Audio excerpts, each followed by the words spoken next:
해가 뜨거웠던 정오에 예수님께서 우물가에 앉아 계셨습니다. 그곳에 남편이 이미 5이 있었고 이제 6번째 남편과 살고 있는, 그럼에도 불구하고 남편이라 부르기 어려운 그 남편과 살아가고 있는 여인이 우물가에 물을 뜨기 위해 찾아옵니다. 예수님은 그녀에게 다시 목마르지 아니하는 영원히 솟아나는 샘물을 주시겠다 약속합니다. 예수님을 만난 너는, 나를 만난 너는, 나의 말씀을 마신 너는 이제 다시는 목마르지 않을 것이라 약속해 주십니다. 예수님 안에서 그녀는 이제 남편, 사랑, 안정과 같은 목마름에서 해방되었습니다. 신앙의 옛 선배인 어거스틴은 이와 관련해서 이렇게 고백하였습니다. 주님께서는 우리를 주님을 향해 살도록 지으셨으니 우리 마음이 주님 안에서 안식할 때까지는 편안하지 못합니다. 즉 우리는 주님 안에서 살도록 지어졌는데 주님 바깥에서 주님이 아닌 것들을 향해 살아가고 있기 때문에 이 세상 가운데 안식할 수 없는 존재들입니다. 그래서 우리는 주님을 향해 살아가야 하는 것입니다. 하지만 죄인된 우리는 주님이 아니라 나를 향하여 살아갑니다. 우물가의 여인이 그 목마름을 가지고 끊임없이 남편을 갈구하였던 것처럼 우리는 그렇게 각자의 욕심을 향해 질주해가는 존재들입니다. 그래서 우리는 끝없이 목마릅니다. 아무리 많은 물을 마셔도 목이 마릅니다. 그래서 전도서 1장 8절은 이렇게 고백하고 있습니다. 우리 하나님의 말씀 한 목소리로 읽겠습니다. 눈은 보아도 족함이 없고 귀는 들어도 가득 차지 아니하도다. 아멘. 끝없이 채우려는 눈과 귀는 예수님을 만날 때 쉼을 얻게 됩니다. 예수님은 우물가의 여인에게 물을 주심으로 끝없는 목마름을 해결해 주셨습니다. 이제 이 여인은 남편이 아니라 예수님 안에서 자유를 누리게 된 것입니다. 예수님은 인생의 모든 목마름을 해결해 주시며 자유케 해주시는 분이었습니다. 우리가 그 예수님을 만나 비록 불완전하지만 우리의 연약함 가운데서도 주님으로 만족하게 된 데에는 주님께서 우리를 채우시고 해결시켜주는 분이시기 때문이었습니다. 그런데 지금 예수님께서 십자가 위에서 목마르다 하십니다. 모든 것을 초월한 듯 보였던 예수님께서 목마름을 호소하고 계십니다. 우물가의 여인에게 네가 이제 앞으로는 다시는 목마르지 않을 것이라 약속해 주셨던 예수님께서 십자가 위에서 내가 목마르다고 그 아래에서 그 죽음을 지켜보고 있는 모든 이들에게 말씀하고 계신 것입니다. 예수님은 무엇에 목말라 하셨던 것일까요? 예수님의 십자가에는 우리의 모든 죄가, 그리고 나의 죄가 지워져 있었습니다. 예수님의 목마름은, 예수님이 목마르시다 하심은 바로 우리의 목마름을 고백하고 계셨던 것입니다. 예수님은 십자가에서 우리의 모든 목마름을, 채워지지 않는 욕심을, 끊임없이 추구하려는 욕망을 짊어지시고 우리를 대신하여 목마르다 말씀하셨던 것입니다. 우리가 목말랐어야 할 그 목마름을 예수님께서 십자가에서 우리의 목마름을 짊어지셨기에 내가 목마르다 말씀하셨던 것입니다. 예수님의 십자가는 우리의 모든 죄를, 우리의 모든 목마름을 짊어진 십자가였던 것입니다. 예수님께서 십자가에서 우리의 목마름을 짊어지시고 내가 목마르다 말씀해 주심으로 우리의 목마름을 가져가 주셨던 것처럼 오늘 교회로 모인 우리도 목마른 이 세상의 왜곡된 질주를 그 어깨에 짊어져야만 합니다. 마치 이 세상에서 일정 부분 떨어져서 우리만 거룩한 것처럼 우리는 이 세상의 부조리와 부정의와 상관없이 우리가 모여있는 이곳은 그곳으로부터 차단된 어떤 특별한 무균실 같은 곳으로 여겨져서는 안 되는 것입니다. 차라리 교회는 이 세상의 모든 죄를, 이 세상의 모든 부정의를, 그리고 이 세상의 모든 눈물과 상처를 그 어깨에 짊어지고 예수님의 이름으로 기도하는 곳이어야 합니다.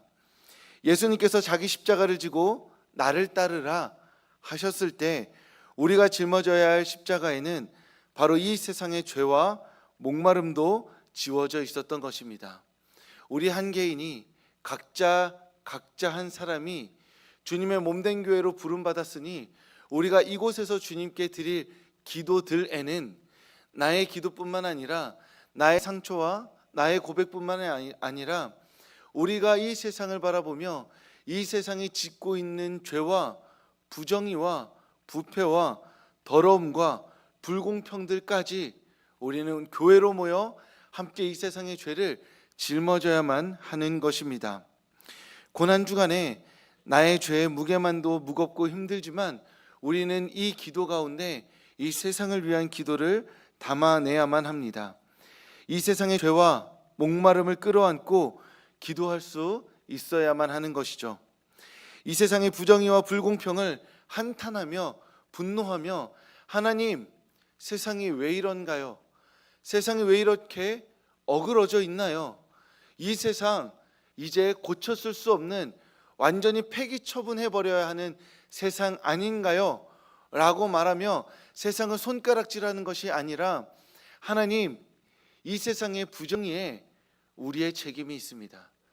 이 세상의 부정함에 우리의 책임이 있습니다. 교회가 이것을 책임지겠습니다. 우리가 그리스도인으로 모여서 이 세상의 부정의를, 타락함을, 더러움을 대신 짊어지겠습니다. 그러니 교회가 하는 회개의 기도를 들으시고 이 세상을, 이 나라를, 이 역사를 용서하여 주시옵소서. 이 역사 가운데 거룩한 예수 그리스도의 피를 부어주시고 그 안에서 회복을 꿈꾸게 하여 주시옵소서. 그 십자가를 세상이 지는 것이 아니라 교회인 우리가 지겠습니다. 우리의 기도가 짊어지겠습니다. 그러니 우리의 기도를 들으시고 우리의 부르짖음을 들으시고 우리 가운데, 우리의 세상 가운데, 이 역사 가운데 임하여 주셔서 우리를 거룩히 하여 주시옵소서. 이 나라를 거룩히 하여 주시옵소서. 이 나라를 깨끗게 하여 주시옵소서라고 기도할 수 있어야만 하는 것입니다. 새벽 기도에 나오신 성도님들, 이 망가진 세상을, 무너져버린 세상을, 그래서 나와는 상관없는 것처럼 여기고 싶은 이 세상을 어깨와 두 손에 짊어지고 회개의 기도로 주님께 나아가는 성도님들 되실 수 있기를 주님의 이름으로 축복합니다. 나의 기도에 이 세상을 담고 담아진 이 세상을 위하여서 하나님께 회개하며 감사하며 찬양하며 눈물 흘리며 기도할 때 하나님께서 우리의 기도를 들으시고 이 나라와 역사 가운데 그 크신 은혜를 베푸실 줄 믿습니다. 예수님께서 내가 목마르다 말씀하시고 숨을 거두시기 전에 다 이루었다 말씀하셨습니다. 예수님은 그렇게 이 세상의 모든 죄를, 그리고 저와 우리의 모든 목마름을 짊어지심으로 그 뜻하신 바를 다 이루셨습니다. 요한복음 1장에서 세례 요한은 지나가는 예수님을 보며 이렇게 고백합니다. 세상 죄를 지고 가는 하나님의 어린 양이다. 그 세례 요한의 선언으로 말미암아 예수님은 이미 그 역할이 정해지게 됩니다. 예수님께서는 세상 죄를 지기 위해 이 세상에 오셨던 것입니다. 그리고 그 모든 죄를 남김없이 십자가에 짊어지셨습니다. 그 길은 죽음이었지만 예수님은 그 죽음을 마땅히 받아들이심으로써 자신에게 맡겨진 세상 죄를 지는 일을 다 감당하셨습니다. 그리고 십자가에서 하나님의 뜻을 다 이루셨다고 고백하시며 마지막 숨을 거두시게 됩니다. 사도 바울은 이 예수님의 죽음을 깊이 묵상합니다.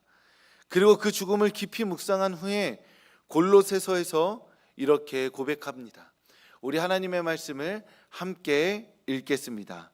나는 이제 너희를 위하여 받는 괴로움을 기뻐하고 그의 몸된 교회를 위하여 내 육체에 채우노라. 아멘. 사도 바울은 예수님이 불충분하게 고난을 받으셨다고 말하고 있는 것이 아닙니다. 사도 바울이 말하고 있는 고난은 죄를 대신하는 고난이 아니라 예수님을 따르는 삶 속에서 겪게 되는 고난을 말하는 것입니다. 그렇다면 우리가 예수님을 따르는 삶 속에서 겪어야 하는 고난이 무엇일까요? 사도 바울은 그의 몸된 교회를 위하여 자신의 육체에 고난을 채운다고 말하는데, 그렇다면 내가 나의 육체에 채워야 할 그 남은 고난은 과연 무엇일까요? 우리가 감수해야 할 고난은 이 세상의 죄와 목마름을 끌어안는 고난입니다. 나의 죄만이 아니라 다른 이들의 죄를 나의 죄로 여기고 하나님께 기도하는 고난인 것입니다. 나와 전혀 상관없는 이의 슬픔을 끌어안고 하나님 앞에 기도하는 것이 바로 그리고 우리가 짊어져야 할 고난인 것입니다. 예수님이 아니었다면 품지 않았을 그 삶을, 그 이야기를 품고 기도하는 것이 우리가 짊어져야 할 고난이 되는 것입니다. 만약 우리가 몸된 교회로 모이지 않았다면 아마 우리는 나 자신을 위해서, 그리고 내가 사랑하는 가족 몇 명을 위해서만 기도하며 살았을 것입니다. 하지만 우리가 예수님의 몸된 교회로 모이기 시작하면서 나와 함께하는 성도의 고통과 슬픔, 그리고 죄와 실패까지 나의 것으로 삼고 기도하게 되었습니다. 때로는 외면하고 싶은 이야기들도 있습니다. 저 이야기를 왜 내가 나의 마음에 담고 나의 품에 담고 기도해야 되는지 모르겠을 때도 있는 것입니다. 그런데 기도할 때 그 이야기가 생각이 납니다. 내가 하나님을 찬양할 때 그 눈물이 떠오릅니다.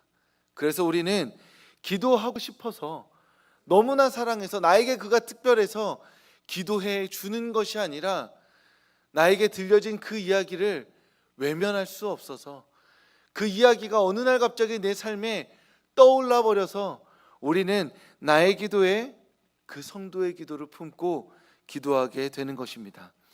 이것이 바로 우리 육체에 채워야 할 고난이 되는 것입니다. 예수님께서 세상의 죄와 목마름을 십자가에 지시고 다 이루었다 말씀하심으로 하나님의 뜻을 성취하셨습니다. 우리 또한 이 세상의 죄와 목마름을, 성도들의 고통과 슬픔을, 그리고 심지어는 그 죄와 실패를 나의 것으로 삼고 기도하는 고난을 통해서 우리의 삶에 계획하신 하나님의 뜻을 다 이루어가게 될 줄로 믿습니다. 우리는 구원받아 천국에 감으로써 다 이루는 것이 아닙니다. 우리는 오늘 이 땅에 발을 딛고 살아가며 나와, 그리고 너, 그리고 우리, 그리고 이 세상을 위해 고난과 같은 기도를 감당함으로써 이 세상에서 우리를 향한 하나님의 뜻을 다 이루어가는 성도들인 것입니다. 신방을 하며 성도님들의 삶을 마음에 담기 시작하면서 설교한 것이 어렵기도 하고 또 때로는 두려워지기도 합니다. 왜냐하면 저의 가벼운 말이 누군가의 삶에게는 상처가 되지 않을까 싶어 말을 고르게 됩니다. 그리고 목회자로 섰기에 설교자로서 어떤 해답을 주어야 하는 것은 아닌가, 그 삶에 명쾌한 한마디를 선언할 수 있어야 하는 것 아닌가라는 생각에 말을 한참이나 고르게 됩니다. 그렇게 하나님께서 제가 기도하고 고민하는 것을 아시고 저에게 말씀하신 것이 때에 맞는 적절한 말이 아니라 그 모든 이야기를 마음에 품고 기도하라는 것이었습니다. 하나님께서 우리에게 바라시는 것은, 우리 서로에게 바라시는 것은 그 삶의 이야기에 가장 적절한 한마디 말, 그 삶을 꿰뚫는 특별한 위로의 말, 그것이 아니라 그 모든 이야기를 나의 이야기로 삼고 기도하는 것입니다. 우리가 해야 할 것은 말이 아니라 기도인 것이죠.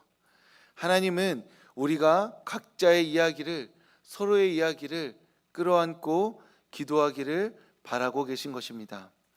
예수님께서 십자가에서 내가 목마르다 하셨습니다. 그렇게 우리의 목마름을 짊어져 주셨습니다. 예수님께서 십자가에서 다 이루었다 하셨습니다. 우리 또한 예수님을 쫓아 서로의 실패와 죄를, 눈물과 상처를 짊어지고 기도할 수 있기를 소망합니다. 나의 기도하며 나의 죄로 말미암아 가슴치며 기도하는 것에서 나아가 하나님, 저 성도의 이야기가 내 마음에서 떠나가질 않습니다. 분명 잊혀졌던 것 같은데, 나와 상관없는 이야기인 것 같은데 그가 흘린 눈물이 도저히 내 마음 가운데서 떠나지 않습니다. 그래서 내가 저 성도의 삶을, 그 이야기를, 그 마음을, 그 상처를 나의 것으로 삼고 오늘 기도하겠습니다. 그러니 내가 흘리는 눈물에 저 성도의 눈물이 담기게 하여 주시옵소서. 그래서 나로 말미암아, 나의 기도로 말미암아 저 성도의 삶을 위로하여 주시옵소서. 하나님, 그리고 내가 나아가서는 나와 성도와 그리고 교회와 이 세상을 위하여 기도하겠습니다. 외면하고 있었던 그 이야기들, 그냥 한탄하고 분노하며 세상이 왜 그러냐고 불만만 쏟아냈던 그 이야기들, 이제 나의 이야기로 삼고 내가 기도하겠습니다. 내가 눈물 흘리겠습니다.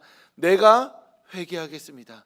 그러니 나의 기도에 하나님의 은혜를 부어주시고 하나님의 용서를 허락하여 주셔서 나를, 성도를, 이 세상을 주님의 뜻 가운데서 위로하여 주시고 용서하여 주시옵소서.